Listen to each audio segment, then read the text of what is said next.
and welcome back to Desert DIY. If you are new here, my name is Corey. Today I'm going to be making over this old nightstand or side table and giving it a new apothecary style look. That look is very in right now and you will see what I mean towards the end of the video.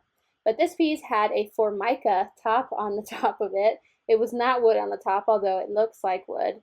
And then the rest of the piece was some tiny bits of solid wood and the rest of the piece was made of plywood. The paint I'm going to be using today is DIY paint by, I believe, Debbie's Design Diaries, and the color is called Old School. I bought it thinking that it was black, but it turns out to be dark gray.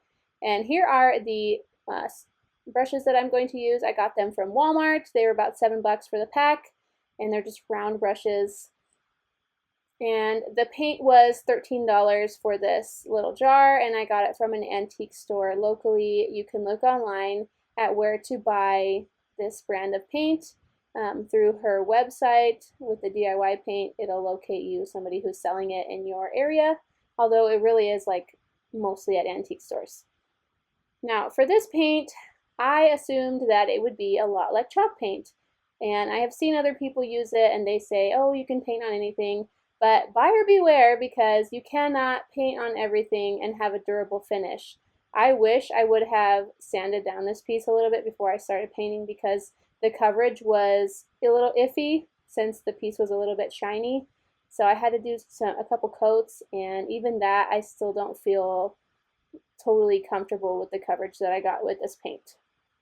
But if you are new here, you may not know that I start all of my pieces upside down. The reason why I do this is because then I can flip the piece right side up and continue to paint without messing up the finish on the top of the piece. If you were to start from the top down and then flip it upside down, you could potentially destroy the finish that you just did on the top of the piece. So by painting upside down, you avoid this. You can see in the corner here there is some damaged veneer, and I'll address that later in the video when I fix it. But you can see also that the finish was just not, it just wasn't perfect like you would get with regular chalk paint. Now, the construction of this piece, I can show you here. It is not solid wood. So for anybody who's watching right now who is like, no, she's painting an old piece of wood, no, don't worry about it. This piece was very cheaply made. It's using plywood covered in a wood veneer. Nothing special. It is not an antique. And in order for something to be considered an antique, it has to be 100 years old or more. So I do not paint antiques unless their finish is completely ruined. But vintage pieces like these that are made of not so great materials, or if they are losing their value completely because of the style in which they are the perfect pieces to paint. So if you find a piece like this, paint it, and I guarantee you the value will go way up. Especially if you reimagine it in a new style like I'm going to do with this piece. You can make something that is super outdated look very modern and in style just with paint and new hardware. Now I'm going to address this messed up little corner area.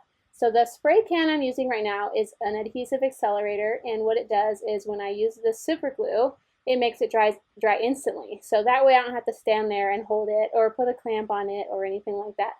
It dries instantly as soon as you apply it and hold it for about 2 seconds. So that's what I did on this corner, is I just glued the wood back down, and then when I did my second coat from the top down, I painted over that area one more time. Now I am painting the Formica top. This top is not wood, it is a really shiny surface, and the DIY paint really kind of slid across it. It didn't grip it like I thought it was going to, so just be careful when you're painting surfaces using this type of paint that you might need to use chalk paint before or use many coats of this. And now I'm going to be using her top coat, which is like a polyurethane. And again, it's like all non-toxic. It didn't have a bad smell at all. It has a smell to it, but it's not like a harmful smell. It's just, that's what it smells like. I don't know how to explain it. But it is very, very watery.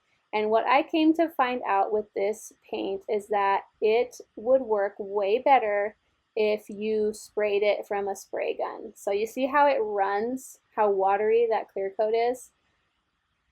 If you are not advanced in painting, I would not recommend these products. These products are used are supposed to be used for like really advanced finishes, and they're very like water-based so that you can do a lot of blending and things like that. But that same water-based quality makes it to where when you are brushing on that very watery clear coat, it reactivates your paint and starts to come off of the piece if you push too hard.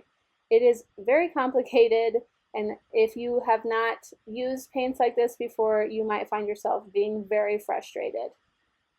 But if you are somebody who's very advanced in painting, then of course this could work out well for you, because you might want to try different blending and different like antiquing effects using water to distress the piece. For the handles, I got these handles off of Amazon. It was a pack of 30. It came like this in a Ziploc bag, and I believe it was between $10 to $15. It ends up being about 50 cents a piece. And I have it linked in my Amazon store in the description box down below. And if you watch me often, you know that I am an eyeballer. I do not get exact measurements. And it usually works out really well for me, especially because older pieces are not perfect. So it all goes well together if it's not exactly perfect. Overall, I was really happy with how this project turned out. It ended up looking super cute, much more modern, and the paint that I used was okay. Would I buy it again? Probably not, but that's just because I want to use products that I can suggest to anybody at any skill level. So I want to have things on my channel that anybody can just come and see and be like, I want to try that and be successful and not be frustrated. So that is why I will probably not be using this paint again, although it's a great paint for being all natural. If you liked what you saw today, don't forget to hit subscribe, and I'll see you next time. Bye!